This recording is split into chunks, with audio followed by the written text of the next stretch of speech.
Bom, meus amores, tudo bem? Hoje, turma do quinto ano, vamos agora falar, né, em geografia, o que aconteceu para o Brasil mudar tão rapidamente, né? Bom, hoje a gente usa muitos produtos, né, que são fabricados aqui no nosso país, mas nem sempre foi assim, gente. Pois é, as primeiras fábricas foram instaladas no país lá no século XIX.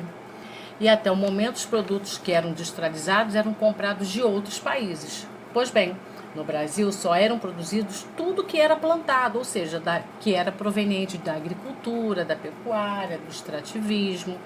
E as indústrias brasileiras começaram a crescer mais rapidamente no começo do século XX, quando seus bisavós provavelmente estavam nascendo, né? Bom, isso aconteceu por causa da Primeira Guerra Mundial, tá?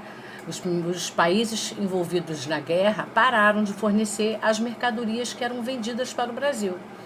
E aí, diante da falta desses produtos, os ricos fazendeiros de São Paulo e do Rio de Janeiro começaram a investir parte dos lucros obtidos com, né, o plantio do café em fábricas. Ou seja, para trabalhar nelas, eles contrataram imigrantes, né?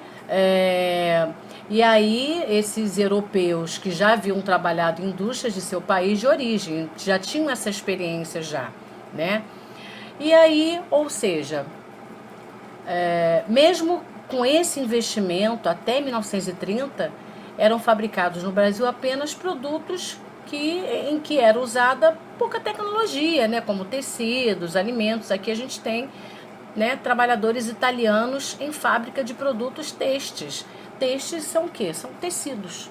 Pois bem, e com a Segunda Guerra Mundial, a indústria brasileira teve um grande impulso, pois os países envolvidos, né, no conflito da guerra estavam com suas indústrias totalmente arrasadas e precisavam comprar produtos de outros países, entre eles estava o Brasil.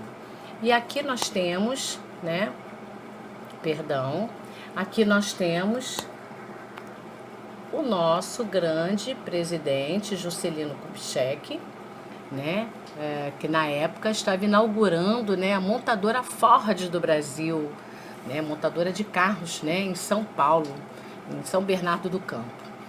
Pois bem, então, um outro período em que a indústria também brasileira se desenvolveu bastante foi durante o governo dele, Juscelino Kubitschek, né?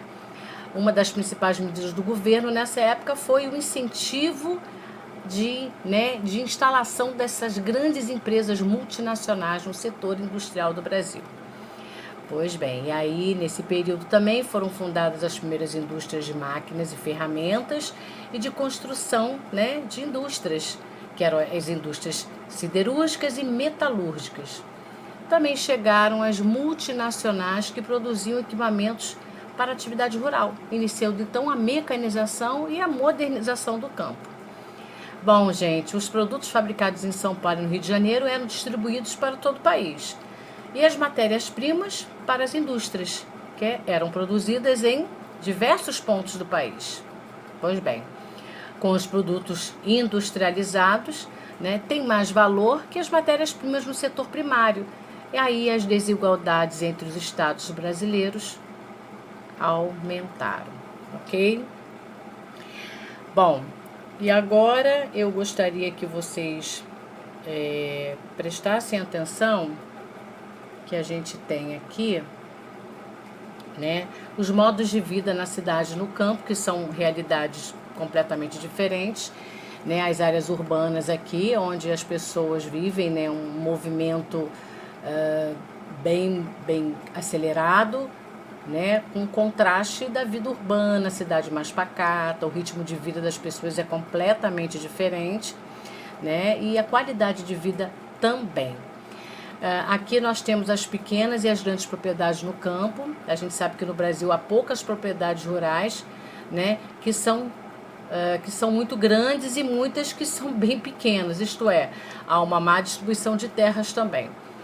Isso, gente, acontece desde a época da colonização, quando a economia se baseava no sistema de plantation, né? Ou seja, nas grandes propriedades de terra em que é produzido apenas um produto para ser vendido a países da Europa.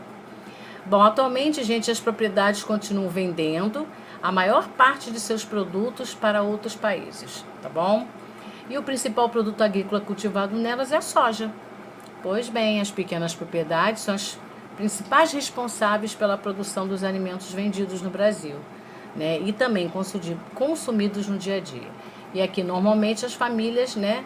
A família proprietária é responsável pela produção de diversas frutas, legumes e verduras. E aqui a gente vê, né? A colheita de soja numa grande propriedade, né, do município. E aqui uma colheita de couve-flor no município de Mogi das Cruzes, né? Feita aqui manualmente, ok? Bom, meus amores, não deixem de fazer os exercícios. Tiraremos qualquer dúvida de vocês nas nossas aulas pelo Zoom, ok? Beijos grandes para vocês.